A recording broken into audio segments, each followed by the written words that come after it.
Friends, welcome to Biology Made Easy. Today we are starting a new chapter, that is Anatomy of Flowering Plants. The chapter belongs to class 11. It is very important because in a NEET, 3 to 4 questions are coming every year. So we should discuss it very carefully. Now, first thing in the Anatomy of Flowering Plants is, what are the different aspects that we will discuss? One is, what is the tissue? What are the different types of tissue? What is the tissue system? Then, what is the anatomy of stem, root and leaf? And the next thing is secondary growth. These are the 3 different aspects we will discuss in this anatomy of flowering plants. So today in this video, we will discuss what is tissue, how it is classified, and then we will discuss the meristematic tissue. So first thing that we will discuss is, what is tissue? What is the definition of tissue? Tissue means a group of cells that have common origin and common function, but structurally they may or may not be similar. A group of cells having common origin, similar function and similar function is known as tissue. You can add here, structurally they may or may not be similar. For example, the simple permanent tissues, they are similar, but the complex tissue like xylem and phloem, they are dissimilar. So only their origin is same and they perform similar function, but structurally they may or may not be similar. So this is the definition of tissue. Now this tissue is classified into different types. So what are the different types? Let us have one view of the entire classification of the tissue. The tissue is mainly classified into meristematic tissue,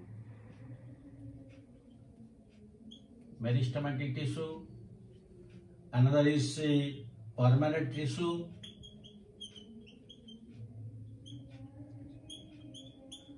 and the third type of tissue is also there. This is a special type or secretory tissue.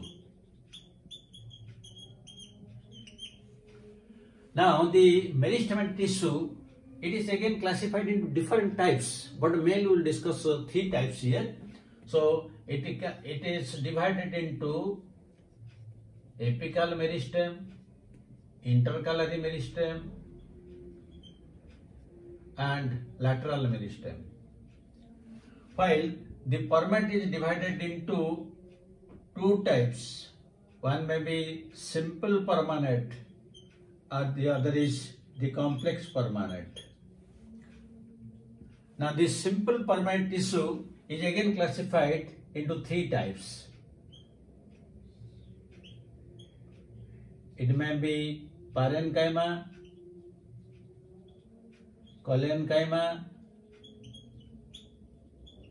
and sclerenchyma.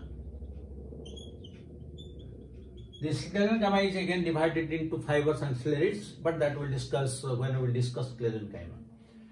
Now the complex tissue, it is again divided into xylem and the other is phloem.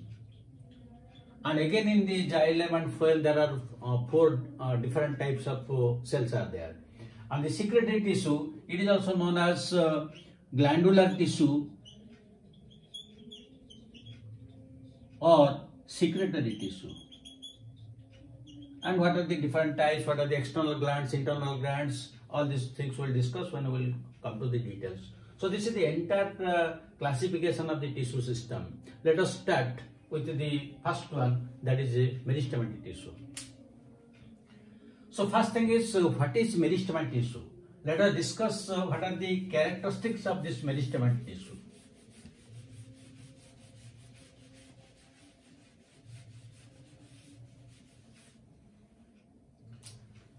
The meristematic tissue is also known as meristem. Now what are the different characters of this meristem? Characters. Number one, they are always in a state of division. They are always in a state of division. That means they will always go on dividing. They will never stop their division. Number two, they are immature cells. That means they never undergo maturation or differentiation. The next point is they are a group of undifferentiated cells. Group of undifferentiated cells. That means there is no difference among the different cells present in the meristem. The next point is the cells of the tissue may be oval, polygonal, spherical, or they may be round. Next point, no intercellular space. That means there is no space in between the cells. Next, cell wall is thin and made up of cellulose. Here, one thing is very important. The cell wall which is thin and made of cellulose, it is only the primary cell wall. Secondary wall is completely absent. So let us highlight that point also. Only primary cell wall present. Primary cell wall present and secondary wall absent. This is very, very important. Then the next point is cytoplasm is very prominent. Next, nucleus is very active because always it will divide. Then next is endoplasmic reticulum, ER, is poorly developed. Endoplasmic reticulum is poorly developed.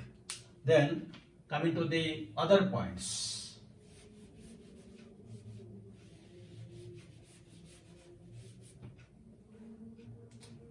Then plastids. Suppose leucoplast, chromoplast or chloroplast. Plastids are in proplastid state.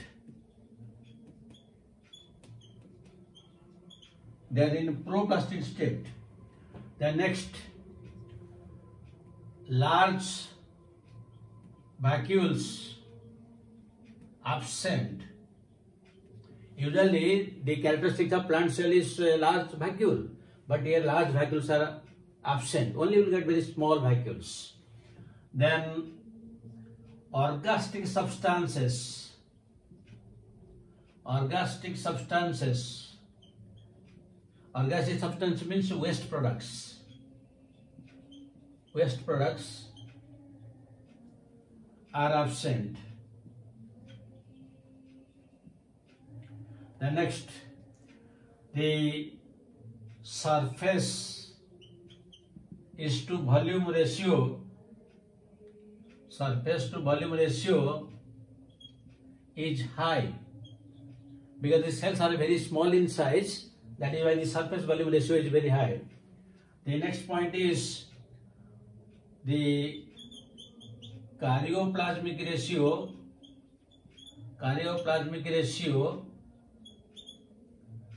is also high. Karyoplasmic ratio means nucleus divided by cytoplasm. This is also very high. And another important point is the salt concentration is very high. Salt concentration is very high because in the meristematic cells the rate of respiration is always high. That means there is more enzymatic activity, and that is why the salt concentration, that means the presence of different minerals, because they will act as cofactors. So that is why the salt concentration is very high.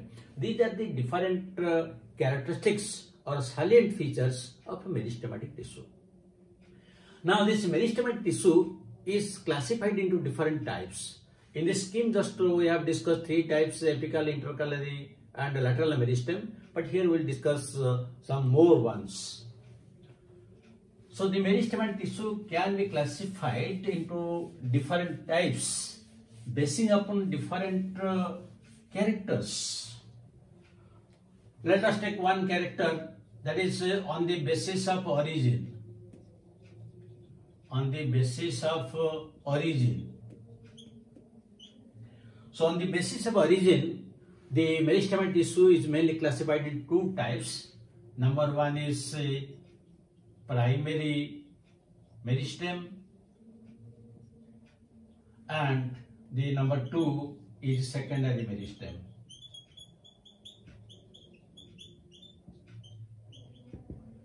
Now what is the difference? Primary meristem means the meristem which is present from the very beginning, starting from the embryo. That means present from the beginning, that is from embryo. It is continuing. Next, what is the example? The example is shoot apex, root apex, also intrafascicular cambium. Intrafascicular cambium. That means the cambium which is present in between the xylem and phloem in the vascular bundles. These are the characteristics of the primary meristem, that means they are present from the very beginning. But secondary meristem means they arise from permanent tissues. They arise from permanent tissues by the process of de-differentiation. By the process of de-differentiation. This is important. That means the permanent tissues, they will give rise to meristematic tissues, and that process is known as a de-differentiation. This is very important. And what are the examples of the secondary meristem? The examples are, number one is example interfascicular cambium. Interfascicular cambium means the cambium which is present in between vascular bundles. Then cork cambium. Cork cambium, it is also known as phellogen. Then you can take the example of wound meristem. Wound meristem means suppose we will cut the plant body somewhere, that wound is created. So to heal that, some new meristematic tissues will arise from the permanent tissues. So these are the, then there is also, there are some accessory meristems. These are all secondary meristems. They arise from the permanent tissues later on whenever it is required. Otherwise, they are not found. And this is the main difference. And the primary meristem gives rise to the primary tissues of the plant body before the secondary growth takes place. When we are putting a seedling, and that is giving rise to plant, stem, root, leaf, all these things, all are primary, unless there is secondary growth. and only after secondary growth new tissues are formed, then we'll call them as secondary tissues. Otherwise, before that, whatever is present, the leaves, stems, roots, all are primary, and they come out only from this primary meristem. So this is on the basis of their origin. Now let us discuss the second one on the basis of position in the plant body.